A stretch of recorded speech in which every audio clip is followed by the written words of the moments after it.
Hans in luck. Hans served his master for 7 long years. Then he said, "Master, my time is now. Give me my wages and let me go home to my mother." His master said, "You have served me all these years. As you served me, so will I reward you." With these words he gave Hans a lump of gold as large as his head. Hans tied the gold up in a bag, put it on his shoulder, and started home. As he walked along, he met a man on horseback. "Oh, what a fine thing it is to ride," cried Hans. "It is like sitting on a chair. One gets to the end of his journey without stumping his toes against a stone." The man heard this and said, "Then, Hans, why do you go on foot?" "I have to carry home this lump of gold," said Hans. "It is the reward of my 7 years' work. It is so heavy that it hurts my shoulders and it pushes my head to one side." "Well," said the rider, stopping his horse, "I can rid you of that trouble. I will give you my horse if you give me your lump of gold."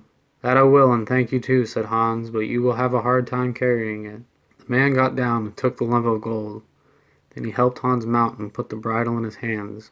"When you wish to go fast," he said, "you have only to cluck with your tongue and cry, 'Get up.'" Hans was delighted to sit on the horse. For a while he rode along slowly. Then he thought he should like to go faster. So he clucked with his tongue and said, "Get up, get up." The horse began to trot. As Hans did not know how to stop him, he trotted faster and faster. At last he threw his rider into a ditch. He would have run away, but he was stopped by a man driving a cow. "Riding is no joke," said Hans as he crawled out of the ditch. "Not on a beast like that, which thinks nothing of kicking and jumping. No one shall catch me risking my neck on him again. How much better a beast is your cow? One can walk on quietly behind her, and she will give him milk and butter and cheese every day. How I should like to have a cow." "Well," said the man, "since you wish it so much, I'll change my cow for your horse." Hans agreed with joy. The man jumped on the horse and was soon out of sight. Hans drove the cow on, thinking what a good bargain he had made. "If I had only bread, and my work is sure to get that, I shall have butter and cheese to eat when I am hungry. When I am thirsty, I can have milk from the cow." About noon the heat became great, and Hans grew thirsty. He was crossing an open field where there was no well nor spring in sight. "Now is the time," he said, "for my cow to give me a good drink of milk." He tied the cow to a bush on the roadside and used his cap for a pail, but not a drop of milk he could get, as he was a very awkward milker. The cow gave him a kick that sent him sprawling on the ground, and just then came a butcher with a pig in a wheelbarrow. "What on earth is the matter?" he asked, as he helped Hans to his feet. Hans told what had happened. The man laughed and said, "That cow has no milk to give. She is old and unfit for anything but to be killed for beef." "What a pity," said Hans, scratching his head. She would make much meat, it is true, but I care little for beef. I like much better the meat of a fine fat pig like yours." "Then, Hans," said the butcher, "out of the kindness of my heart, I will give you my pig for your cow." "Oh, my word, that is kind of you," said Hans. So he gave the butcher the cow and took the pig. Soon he was joined by a boy carrying a goose under his arm. They began talking, and Hans told how lucky he was and what good bargains he had made. "See what a fine pig I got for my old cow," he cried.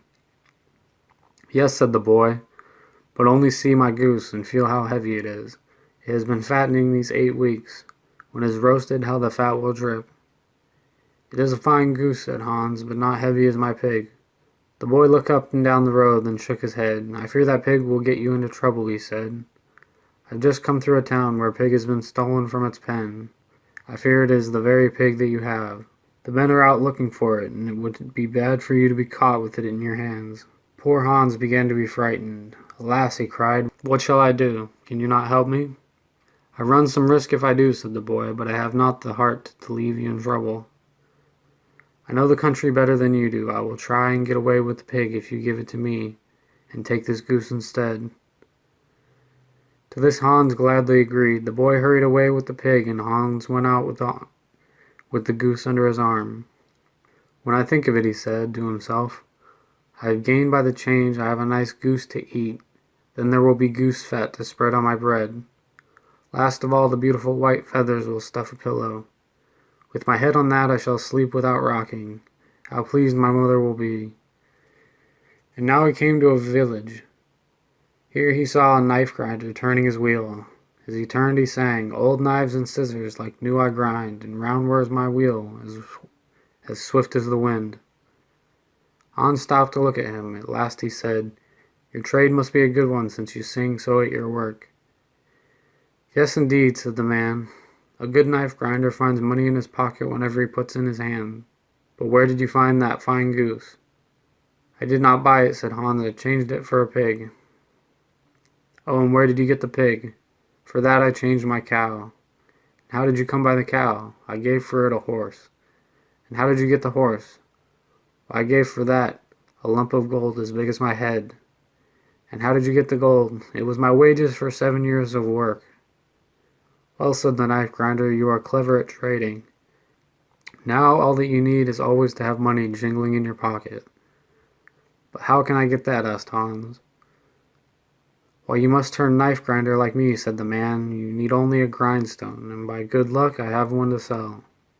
All I will take is your goose in exchange for it. What do you say?" "I say yes with all my heart," said Hans. "I shall be the happiest man on earth. What more shall I need when I can always find money in my pocket?" So he gave the man the goose and took an old grindstone. "Now," said the knife grinder, handing him a smaller stone, "here's another good stone for you. On it you can hammer and straighten old nails. You'd better take this too." "I was surely born for good luck," cried Hans. His eyes were dancing with joy. On he went, but now, having walked since daybreak, he began to be tired. The stones seemed to grow heavier at each step, and he could hardly drag himself along. "How much faster I could walk if I did not have to carry these great stones," he said to himself. He crawled at a snail's pace to a spring. Here he thought he could rest and get some cool water. He placed the stones on the brink and leaned over to drink. But by chance he struck the grindstone with his foot. Down fell both stones to the bottom of the spring. Hans jumped up singing for joy. "I'm free from my heavy load. Through no fault of my own," he said. "These stones were the only thing that I had to trouble me. Now they are gone, there is no luckier man on earth than I am." With light heart and empty hands he ran on to his mother's cottage.